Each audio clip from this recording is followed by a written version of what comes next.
Hello and welcome to live coverage of the Lost Boys Lorcana Invitational. It's the big day. I'm Tandy. This is Bomat. What's up, Bomat? Hi, Bomat. Wait a second. Oh, I got him. I got him to start off the day. Busted him right up. Yeah. We are here and we are presenting you with $5,000 worth of cash that we're going to be giving away to 16 competitors.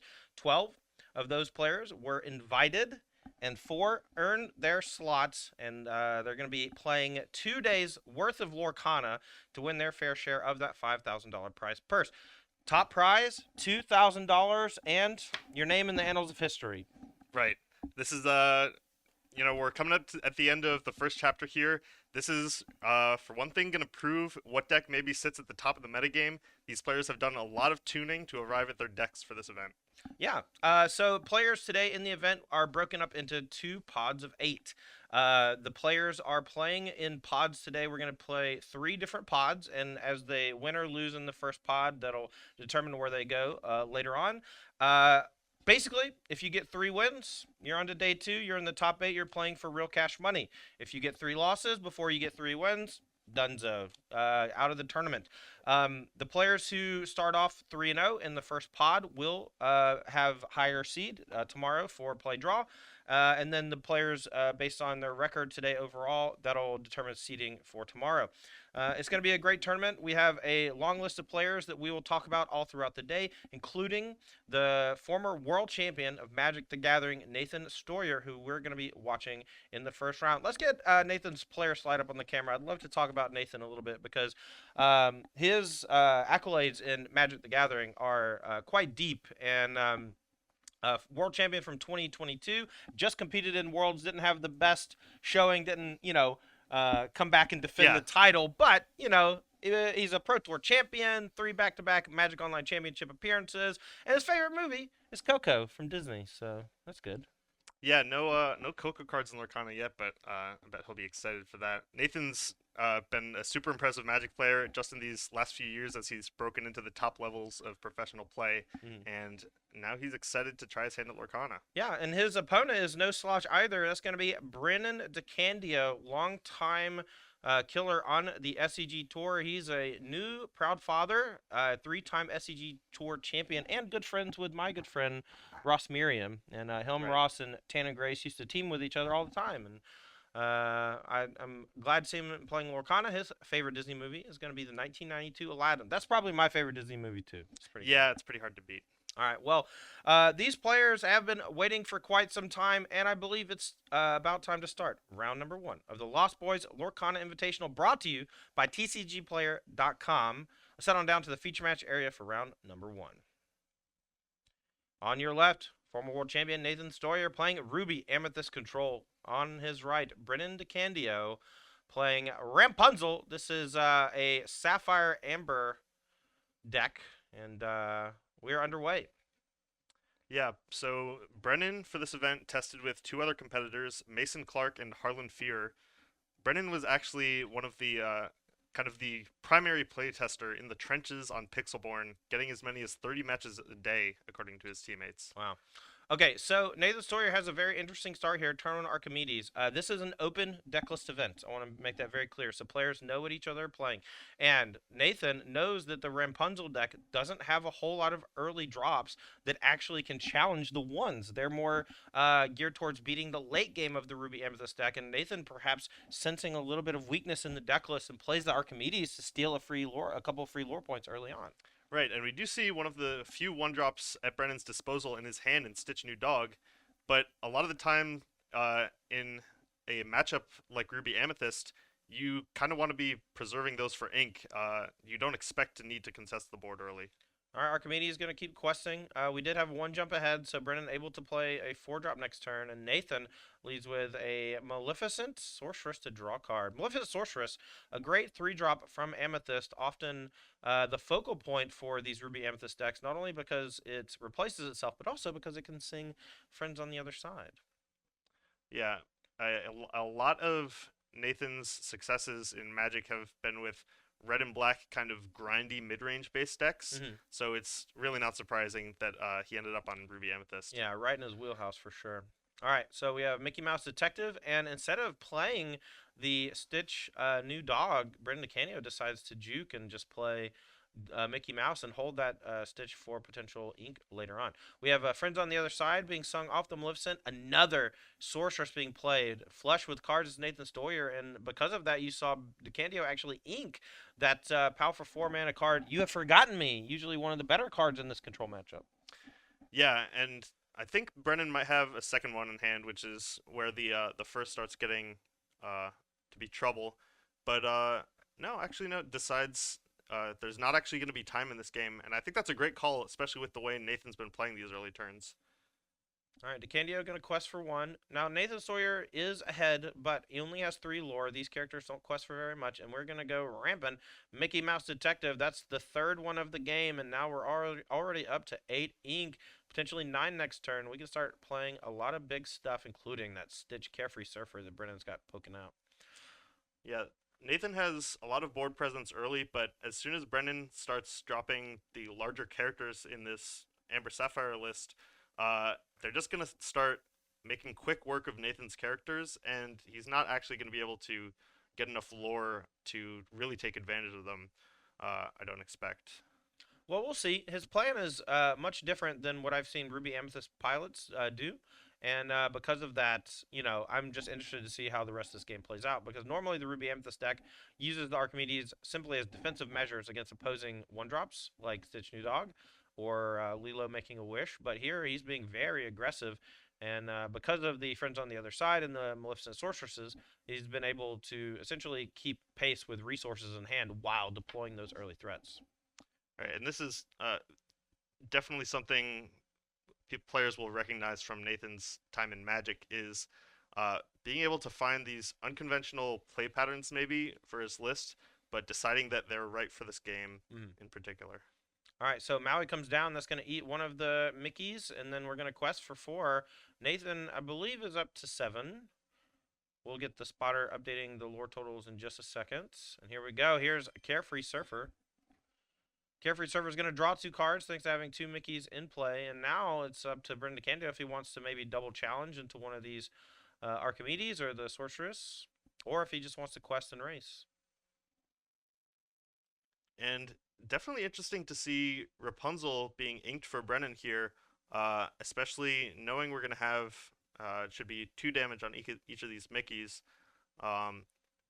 Probably just has a stacked hand and figures he's going to be able to get card advantage another way, maybe even with a second Rapunzel. Alright, well, both the Mickeys trade off. The damage was wrong on them, but they're right now. Ink totals are not correct. We'll get confirmation from our spotter here in just a second, but I'm pretty sure Nathan is much higher. We see Dragonfire trade off for this Stitch Carefree Surfer. Okay, so 8-1 in favor of Nathan and a large board advantage. The Dragonfire taking out the Carefree Surfer means that his leverage against these opposing characters is pretty light. We'll see if he can deploy something big here, potentially get back in this game. You're seeing that early creature rush strategy from Nathan Steuer. Not normally something you see out of Ruby Amethyst. This is a really unique approach to the matchup. Exactly. This is something Nathan seems to have recognized, that you do have the tools at your disposal to maybe be able to defend an early start like this. We saw the backup in Dragonfire, in Maui, and eventually Maleficent Monstrous Dragon. If Brennan is playing 1, maybe 2 large characters a turn, Nathan's going to be able to keep pace with those and maybe cross the finish line just with these early turn characters. All right, Brennan in the tank here has a beer. Brennan's really thinking through his turn and deciding whether there's going to be 2 ink left over at the end, and if so, he's going to want to start out with this Be Our Guest. Yeah, I see a Hades, Lord of the Underworld in hand, I think, and that card is quite strong in the matchup, being able to rebuy Carefree Surfer. Taking a look at the top here, see a Maleficent Uninvited at least, and maybe a Hades Infernal Schemer. We take the Hades Lord of the Underworld. Infinite Hades. Can't kill that guy. That's true. Yeah, he just goes home when you kill him. Yeah. All right. All right. Here's Hades about to come down. We'll see if he gets back. Maybe both Hades Yeah. coming down here. And this is, a pretty good way to combat with what Steuer's putting down. These characters eventually probably just going to trade off for uh, the Maui and the other Archimedes that Nathan has. But, getting this value is exactly what Brennan's looking for. All right. Going back to Nathan's turn. We're going to see if we want to do some questing. My guess is yes, because we're just trading for those Hades next turn. And Nathan, understands that he can maybe lose the long game in this matchup thanks to Carefree Surfer and Hades Chains. And so getting aggressive with those Archimedes, could end up paying off. He's already at 9 lore. Normally by this point in the game, the Ruby Amethyst deck has none. 0. That's true. Up to 11. Putting a lot of pressure on Brennan. Here is the Queen. Let's get the Queen on screen. This is one we didn't see too much in our last chance qualifier yesterday, but a really strong 5-drop from the Amethyst color, and can exert each turn to draw a card. It's pretty nice. The 4/5 body also quite large. Decandio has the Carefree Surfer again that he found off of the Stitch Rockstar. But there it is, the Wicked and Vain, the Queen. That 4/5 is...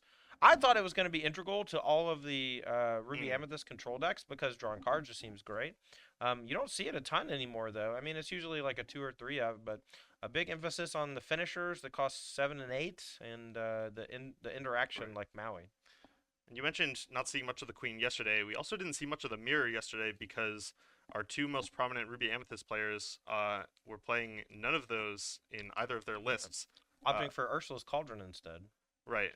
Matthew Campo won that LCQ and is playing today with Ruby Amethyst with no repeatable card draw. All right, Hades doesn't trade for the Archimedes. Interesting considering Brennan is a little bit on the back foot, but perhaps no longer afraid of getting beaten with early lore generation. Wants to save that Hades to trade up for maybe the Maui or into the Queen. That's right. And with we've seen a rise in Stitch Carefree Surfer over the past few weeks, such that it's kind of an integral part of Brennan's deck. And one thing that comes with that is wanting to keep your characters around a little longer, because every extra character just makes it that much easier to get value off a Stitch Carefree Surfer. And that's one of the reasons why Brennan and his team decided to play 4 copies of Grand Metalla in each of their lists. Yeah, it also is pretty great at singing Be Our Guest and One Jump Ahead. Right. And if your opponent ever decides to challenge it, well, guess what? It's going to the Inkwell. That's nice. Exactly. That just makes it that much more likely that Grandma sticks around to get you the second character for Carefree Surfer. All right, we're going to ink a Maui. Interesting, but we're going to use it to play a Heroic Outlaw. This 7-drop Aladdin is one of the best cards in Ruby and a Stone Cold Killer against the aggressive decks. It's 7 costs, 5/5, quest for 2, and whenever it banishes an opposing character in a challenge, you steal 2 lore from them. So it's kind of like gaining life if you're a Magic player. You get to knock something off, gain a little bit, and take a little bit. Right, and definitely one of the more threatening characters Ruby Amethyst can play, but we see Amber Sapphire, as opposed to Amber Steel, has an easier time dealing with Heroic Outlaw, playing 4 copies each of Let It Go and Hades Infernal Schemer. We'll see if Brennan has access to either of those now. I just saw Infernal Schemer hiding out in hand. Curious to see. So Nathan didn't quest, didn't draw a card with the Queen. Essentially saying, I don't want to open up any of my characters to getting challenged by that big Carefree Surfer. I'm ahead on lore. I can wait a little while. We can force you to make the first action, but Decandio does have ways to interact with ready characters thanks to those removal spells. So this might bite Nathan a little bit. We'll see if Decandio has any punishes. Yeah, in order to kind of win in one fell swoop, which is what this play pattern might suggest Nathan is trying to do, he would have to get up to 9 lore in play, which is a little unattainable. You can do that over a couple turns, but Brennan's just going to be able to build up enough of a board that any exerted character is going to be finding its way to the discard pretty quickly.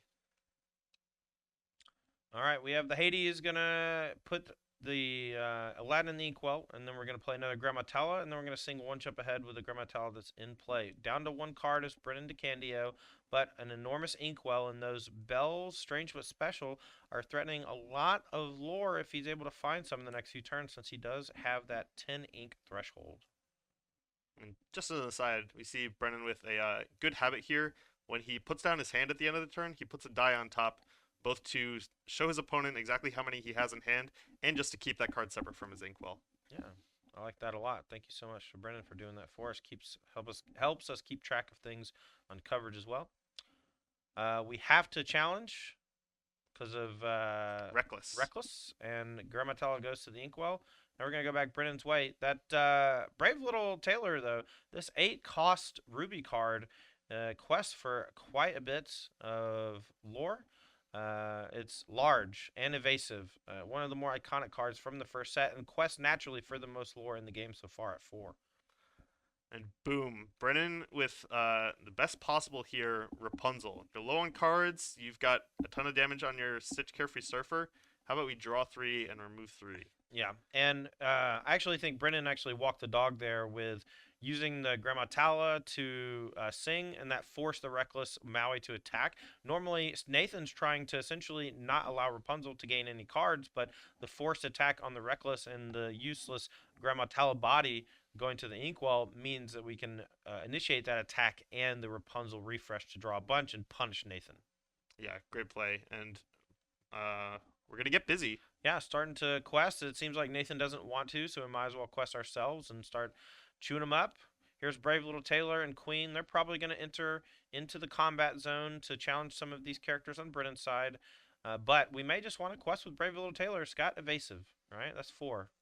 Here's 4, 5, 6, up to 17. Brennan Decandio going to need an answer for the brave little Taylor next turn, or else he's going to be in some trouble. He did draw some cards with the Infernal Schemer, but here's another big baddie. Elsa, Spirit of Winter. This 8-cost Amethyst card going to come down, freeze 2 opposing characters, and make it so that they cannot do anything next turn, and it exposes them to being vulnerable to challenges potentially, but I feel like we're just using that to protect our own stuff from being challenged.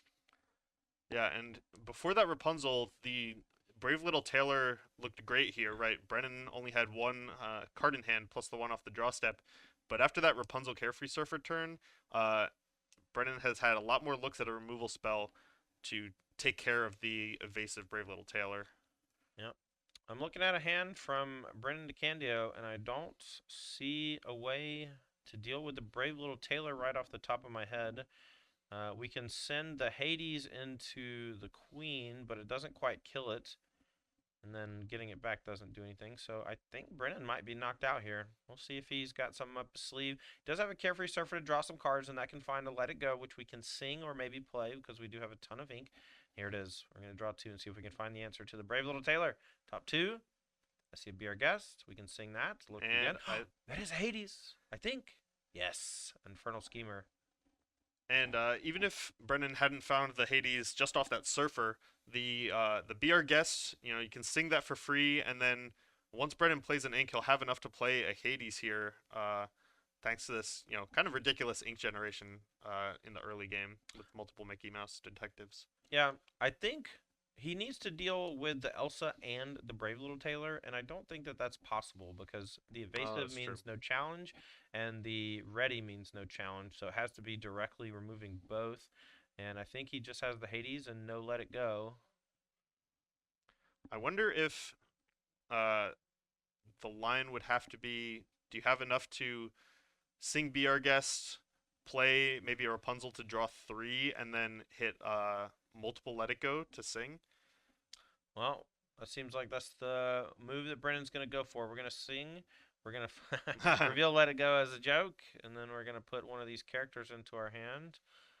And I think Brennan is getting close to being gone for game number 1. He's fighting the the former world champion of Magic the Gathering, Nathan Steuer. This is round number 1, the Lost Boys Lorcana Invitational here at Apex Gaming, brought to you by TCGplayer.com. Believe Brennan's only out at this point after playing the Carefree Surfer will be 2 copies of Let It Go right off the top. But if he does find those, he can sing them. I think, unless that Carefree Surfer entered. The Yeah. Hades can So challenge, but the Carefree Surfer can't, and the Hades can mo- sing. more importantly, yeah, sing the even if we do find 2 copies of Let It Go, and Brennan does pack it in. Yeah, and that's game number 1 in Nathan Steuer, that early lore generation from the Goons, Archimedes, able to put him in a spot where the Elsa and the Brave Little Tailor are lethal, way ahead of schedule, and Brennan Decandio didn't quite have enough time to catch back up.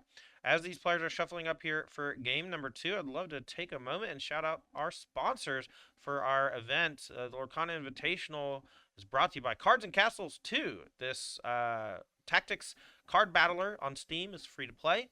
If you use code Apex Gaming, you can get 5 free booster packs, and I quite enjoyed it. I played it a good bit after meeting with our sponsor and learning the game myself. We did make some tutorial videos, which we will be showing between rounds, so you can get a better idea of how to play the game before you invest yourself in it. But highly recommend. It's a very fun game. Also, thank you so much to Ultimate Guard. They are the premier TCG supply store. They sell awesome items like the Katana sleeves and the Archive deck box. If you have a lot of commander decks or a cube, the Archive deck box is perfect for you. It's enormous and it keeps your cards safe from rain, snow, sleet, or hail. Don't quote me on that. I don't know if it does against Not yeah. the hail. The hail is pretty damaging, I think. But Depends on also, the hail. thank you so much to our flagship sponsor, TCGplayer.com. They're your one-stop shop for all things TCG related. You can find awesome articles on their TCG Player Infinite side of things. We actually posted up a couple articles this week along with them to showcase the players in the event, their deck lists, as well as the Lorcana Chapter 1 metagame. We also have TCG Player to thank for being the marketplace for all TCG sales in the ecosystem right now. You know, that place is where almost every local game store goes to sell singles. And you can check out tcgplayer.com and find the lowest price for anything you need, from Pokemon to Yu-Gi-Oh!, Magic the Gathering, and now Disney's Lorcana. This is an open decklist event, and you see Nathan is on his phone looking at his opponent's decklist. We are in the future. We're in the future. Absolutely. No more handing your opponent a crumpled up paper deck list that's been through hell over the weekend. And we saw that slightly unconventional strategy from Nathan in game 1, starting off with those early characters. I wonder if he's decided that's his plan in this matchup. There's 3 players on this Amber Sapphire deck, and if Nathan has already found a way to kind of manipulate the game into a place he thinks is preferable to him, he might be able to make short work of them. We see here Brennan's Amber Sapphire Rapunzel list that he, Harlan, and Mason are playing. Only 2 copies of Stitch Rockstar and 4 Carefree Surfers. These players decided Carefree Surfer was what the game was about, and they decided to maximize that card. That's why we see the Gramatalas, the Mickey Mouses, and the 1 jump ahead to get Carefree Surfer down early, draw some cards, and take control of the game with that enormous body. Yeah, all of these ramp effects, the 1 jump ahead, the Mickey Mouse, these are just ways to enable the 6 and 7 drops. The Hades, Infernal Schemer, and Stitch Carefree Surfer are nice payoffs for the ramp effects. The Stitch gives you refresh on resources against the control decks, and the Hades lets you interact with your opponent when they play a bunch of characters. Now, normally the Ruby Amethyst deck, not very aggressive, but Nathan Steuer went really low to the ground last game. We'll see if he wants to do the same this game, if that's maybe his strategy after playtesting this matchup some after decklist went public. But those pair of Archimedes last game did a lot of lore damage to Brennan over the course of that game. Resolving mulligans here, we saw Brennan mulligan 1 card, Nathan mulligan 2. These players both, a little cautious not to overdo it. You can get into dangerous situations if you draw too many uninkable cards. And we see at the top of Brennan's hand there was Mr. Smee. You like that one? Yeah, I'm a fan of Mr. Smee. 3 ink, 2/5, 1 lore. That's it. But willpower like that is exactly what you want in a Rapunzel deck. Yeah, Mr. Smee, he's Captain Hook's right-hand man. Kind, gentle soul. And whenever I watched the movie Hook as a child with Robin Williams, the character or the actor who played Smee was the same one from Who Framed Roger Rabbit, and Mm, he became one of my favorite characters in Hook because he did such a great job of being the goofball that runs yeah. around without knowing really what to do. All right, we're underway here for game number 2. Brennan Decandio down a game, but he's going to start off with a new dog. We're going to quest for 1. That's going to get him up to 1. Nathan Steuer, no play on turn 1 to challenge, so not digging hard for the Archimedes and didn't draw them this game. No 2-drop from Brennan. Interesting. That means no 1 jump ahead. No Grammatala. Here's a Gaston from Nathan to challenge next turn. This is a situation you probably like to find yourself in if you're Brennan. You know, Gaston has Reckless, meaning if Brennan wants to, he can set up a trade, his 1-drop for Nathan's 2-drop, or he can just decide to sit on the Stitch and just not give the Gaston any opportunities. All right, we do have an update from one of our off-camera matches in the Invitational. We do have 16 competitors battling it out here. Don Delozier wins round number 1 against my good friend and co-host of the Lost Boys podcast, Harlan Fear. Unfortunate for him, but he's also playing that Sapphire Amber deck that we see Brennan Decandio playing. They're playing the same list as they tested together. We'll see if Brennan's able to come back from being down a game and make it 1-1 against Nathan Story, or if he's going to fall into the loser's bracket with his buddy. Yeah, things are going well here for Brennan.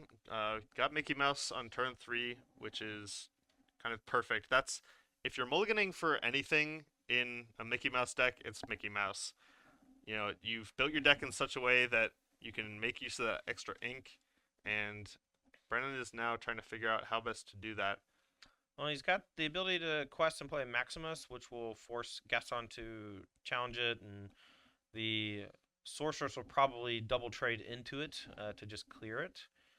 Now, whether or not Brennan wants to offer that trade is another story.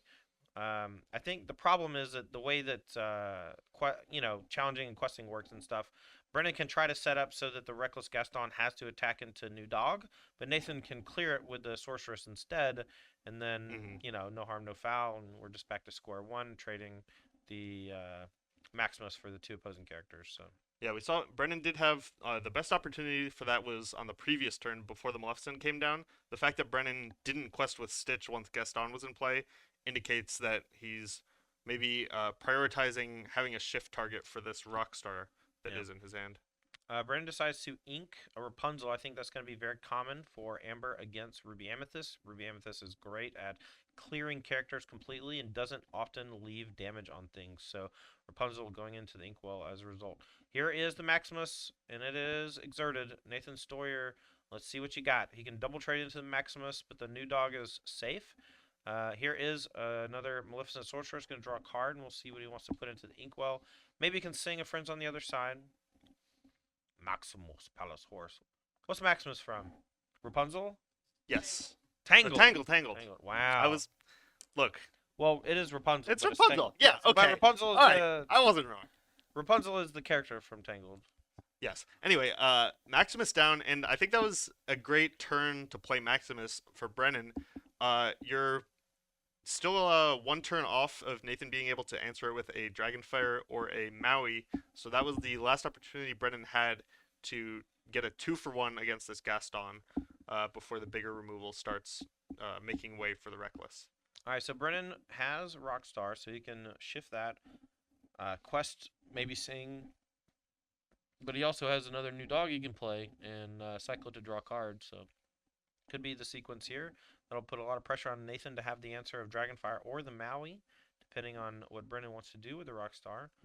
We're still early in the game, only at 2 lore for Brennan, so not a lot of pressure from him yet.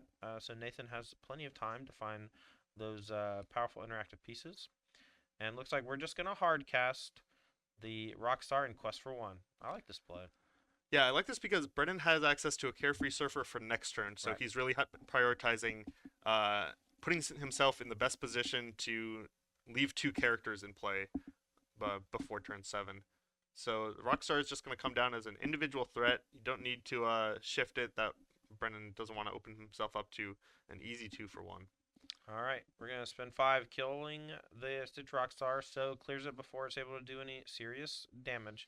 We're going to ink Grammatala and play the Carefree Surfer and draw 2. And my guess, we're going to start questing with the Mickey Mouse and maybe the new dog as well, but perhaps wants to protect it from Maui, but now just going to go ahead and quest, and we have bigger fish to fry, right? Just going to go ahead and turn those characters into lore. Right, and I don't know Brennan's hand, but at this point in the game, if Maui starts coming down, that gives you that challenge target to get damage on your characters for Rapunzel, as we saw last game. So Brennan is completely fine with exposing these cheaper, smaller characters to Maui if it's gonna put him in a position to take advantage of Rapunzel's. All right, let's see what he wants to do. Ink number 6 is Mickey Mouse, Wayward Sorcerer. We are going to play a Dragonfire on the Carefree Surfer just to clear it, and now we're going to trade with the new dog. We're going to go back Decandio's way, board mostly clear. Carefree Surfer on the top here wouldn't do a lot because there's only one character in play, but we'll see what Brennan wants to do. We have a Be Our Guest. We can maybe sing that with the Mickey Mouse Detective. We have the 5-cost Maleficent, and that can quest for 3. It's quite large, but doesn't rumble in combat that well against things like Maui. But what does, right? True.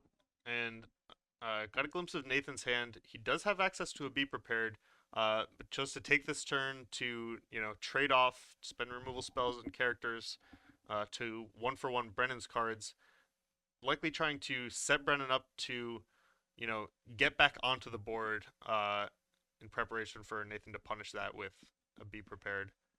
All right, quest up to 6, and Maleficent is the play. A quest for 3. It's dangerous. We'll see if Nathan can clear it. I see an Archimedes peeking out to Maui. Maui can come down and smash that Mickey Mouse. I feel like that's a pretty good play unless there's a 7 hiding out that he'd rather get down. Okay. Yeah, this is you're at the point in the game now from Brennan's position where you have to be pretty careful about how quickly you develop your threats, right? Because if you overdevelop, you get punished by Be Prepared. If you underdevelop, there's plenty of removal spells in Ruby Amethyst, like Dragonfire and Maleficent Monstrous Dragon. So this is, a tight spot to navigate that you get into around turn 7, 8, 9 against Ruby Amethyst. All right, Nathan, what you got, buddy? Maui seems like a pretty easy play, but I don't know if it's the right one. His hand is not quite clear to me. Keeping it close to the vest. And the nice thing about Maui is, 6 is a lot, but it's still only 6 willpower on this Maleficent, meaning Nathan is no longer opening himself up to getting Rapunzeled. Mm-hmm. Okay. Nathan's wearing a jacket from the Magic Online Championship showcase. That's actually where I first became familiar with him. Took down both sides of the bracket in his first Mox appearance to become the champion. Was that when he was playing Is It Phoenix? I don't remember. I feel that one may have been modern. Okay. Nathan was a big innovator for Is It Phoenix and Pioneer a couple years back. I remember seeing his deck list and being impressed with how consistently he was able to update it for the metagame. And if I'm not mistaken, he was one of the first people to play Temporal Trespass in the deck as well. But we have a lot of stuff going on here. Hades puts the Maui into the inkwell. We're questing for 3, and now Nathan Sawyer are going to need an answer. Board's looking pretty scary now. And this is not as great of a feeling for Brennan. You do protect your Maleficent and start questing for 3, which is great, but you don't love to give your opponent extra ink when they've just developed this magic mirror. If Nathan can weather these next couple turns, he's going to be in prime position to, really start accumulating card advantage and be able to dole out answers as needed. All right, here is a Spirit of Winter. This Elsa 8-drop from Amethyst is going to freeze these 2 opposing characters. It exerts them and they don't ready at the beginning of the next turn. And that's going to allow them to be challenged by something next turn like the Elsa or potential Maui or other rush character off the top. Currently, though, unable to challenge either character effectively. They each have 6 willpower, which means that the 4 strength on the Elsa, not quite enough to do it. Brennan Decandio, thumbing through his hand, has, looks like a Bell, Strange with Special, a couple other characters, but mostly the thing that I want to talk about is You Have Forgotten Me. This 4-cost discard spell could be backbreaking for Nathan, but what it really does is for Decandio is it says, hey, I think you might have a Be Prepared over there. We're going to make sure it's not. We're going to make you discard 2, and that's Friends on the Other Side and a Goofy Daredevil discarded. Yeah, and this was the perfect turn to get down this You Have Forgotten Me. Not only did Nathan have exactly 2 cards in hand, but you see Elsa into Be Prepared as, kind of a pseudo combo that comes up a lot against Ruby Amethyst, where they give themselves the option of singing Be Prepared and then redeveloping the board. But Brennan was able to make sure that wasn't going to happen to him unless Nathan gets lucky off the top. All right, we found a Maui and a Pocket Oof. Watch off of the draw in the Magic Mirror, but the Maui is a nice pickup. We're going to eat the Maleficent.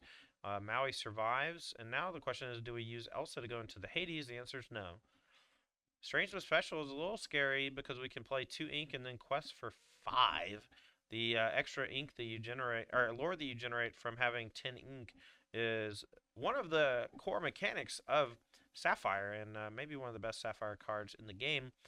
Those ramp effects like One Jump Ahead and Mickey Mouse add a lot of ink, but Bell lets you play 2 cards as ink a turn instead of just the 1 as well, pushing you eventually towards 10 so you can win the game by questing for 5 a bunch. Yeah, and Brennan currently only has 8. And this is a great spot to, if he's able, develop that 9th and 10th ink. Really close the door on Nathan's chances of getting back into this game. But in order to do that, he's either going to have to get rid of his entire hand or draw some cards first. And Nathan, we saw here with the opportunity to quest with Elsa as well, but decided this is not a game I'm going to be winning on lore, and it is a game that I could be losing if I open myself up to Rapunzel, like we've been talking about. And Elsa only having 4 strength would be a prime opportunity for Hades to challenge. All right, I see Let It Go in hand for Decandio. I think the other is just a new dog, so a relatively unexciting pair of cards, all things considered. Knocking off the Elsa seems fine. Maybe using. I wouldn't even actually hate to see Belle challenge the Maui and then just use the Hades to quest a bunch because it's just large and it'll protect it from, things like Rafiki or Archimedes down the line. But looks like we're going to go ahead and let it go on the Elsa. And now, what do you want to do, Brennan?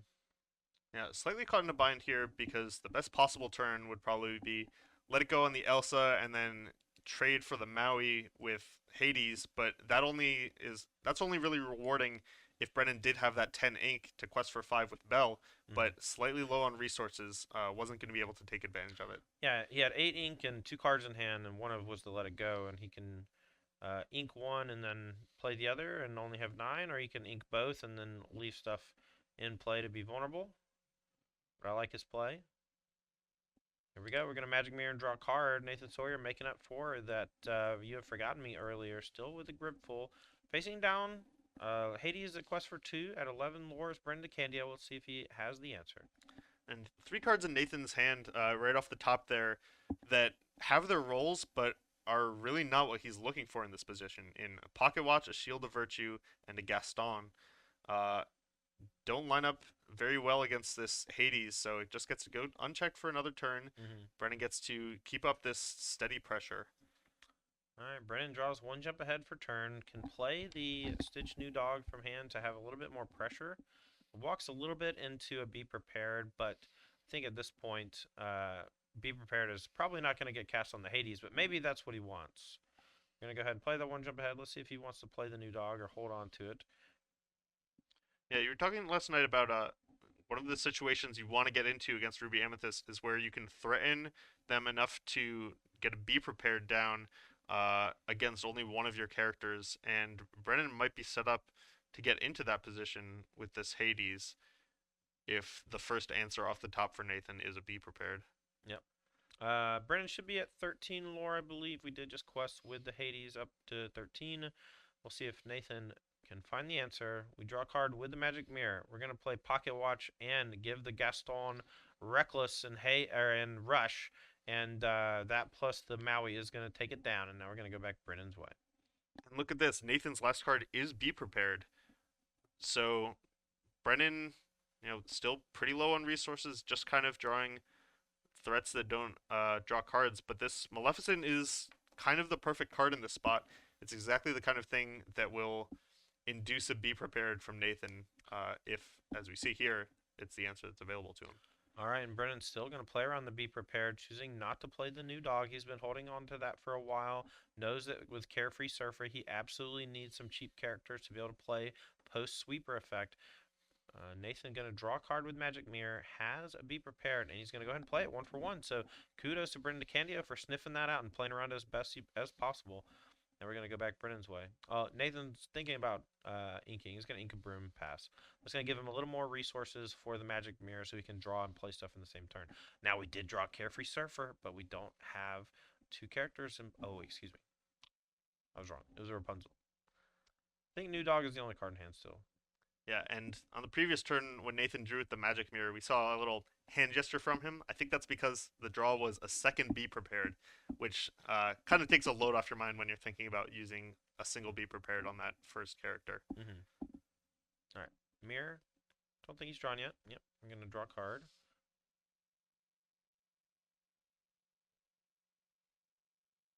Players just confirming with each other that everything's above board. And I think one of the cards in Nathan's hand might be a Maleficent Monstrous Dragon, but he might have to ink in order to get that down.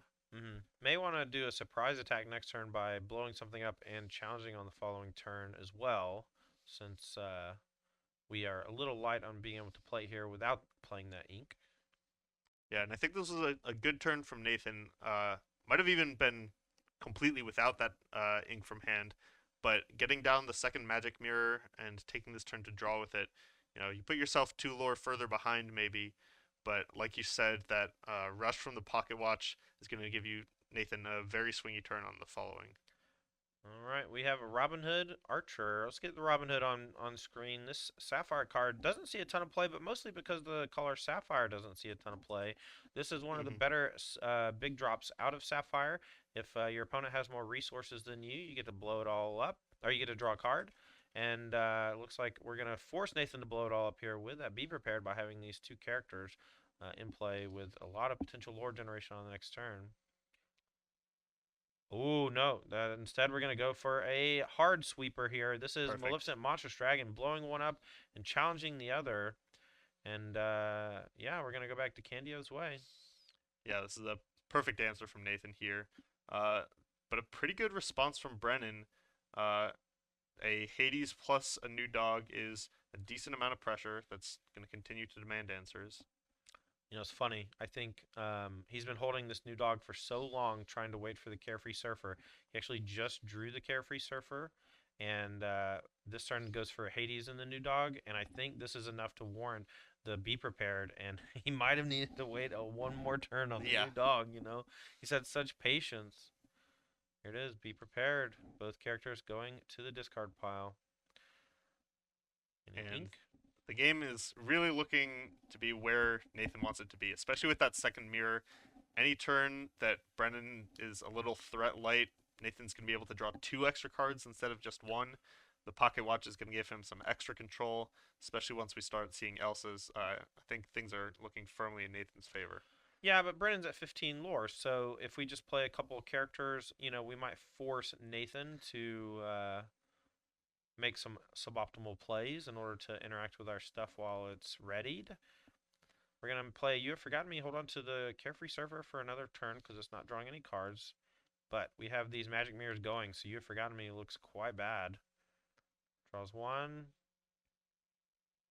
Yeah, that was probably the last turn that You Have Forgotten Me was going to be effective at all. It was able to trade for a Dragonfire out of Nathan's hand, but still able to hold back that Be Prepared. And you said, Brennan's at 15 lore, which is pretty threatening. When we casted last week, I saw Ruby Amethyst win against 17, 18, 19 lore multiple times. I think this is much sweeter than... this is a better spot than even Ruby Amethyst is able to win from a lot of the time. All right, we're going to play Grammatala. Still going to hold on to the Carefree Surfer. I like this play. Steuer here with 3 copies of Magic Mirror at his disposal and a ton of ink. Let's see what he wants to do. He at least has 14 because he's able to draw a card, play Mirror, and draw a card. And we're going to keep on trending that direction, churning through our deck, finding these answers.